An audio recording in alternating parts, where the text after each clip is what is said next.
Preparations for the summit are on track with numerous heads of states and governments from the G20 member countries, including invited guest countries, have been confirmed for participation. Heads of international organizations, in total, 42 countries are confirmed for participation at various levels. This includes 20 G20 members, excluding the United States, for reasons well known to you. 16 guest countries and 6 countries representing regional economic communities in Africa, the Caribbean, and East Africa. Well, in our view, it doesn't.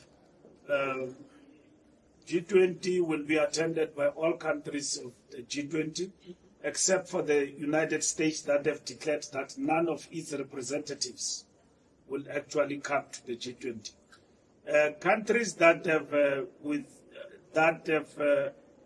in terms of their heads of state, that have indicated their non-attendance, from the reports that we have received, just like you, from our government and so on, is that these people have not withdrawn from participation.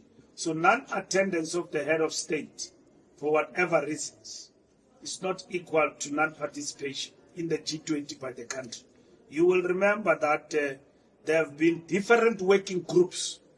What is strange with the American Donald Trump stand is that America were briefed, like we have been following G20, was participating in all the working groups of the G20.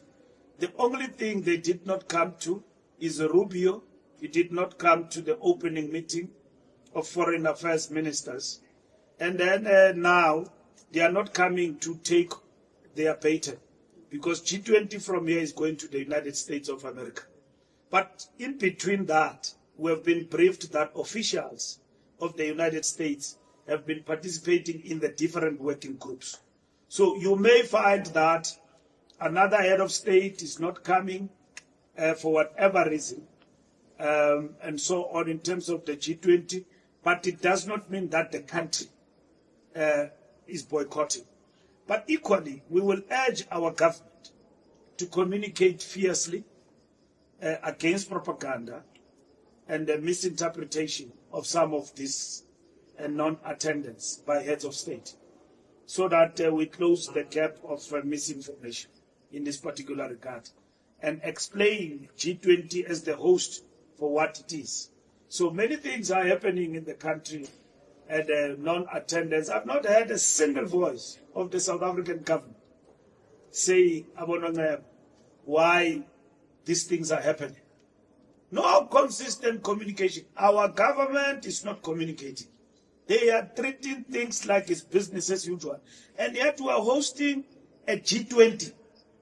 ANC as a civil society and a liberation movement that appreciates the coming of G20 is very much concerned about the lax and non-communication of our government on an important occasion as this one.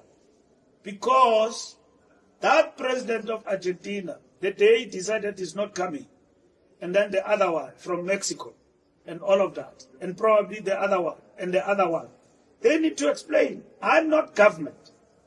I speak for the ANC. And from where we are standing, G20 is continuing, and it's going to be a great success. The communicator of government cannot only be the president. What's happening to GCIS? Why are they not informing South Africa about G20? Such an important economic impact-driven global event that is putting Africa on the map, hosted by South Africa. So from the ANC side, we will urge government to speak regularly on the developments around G20.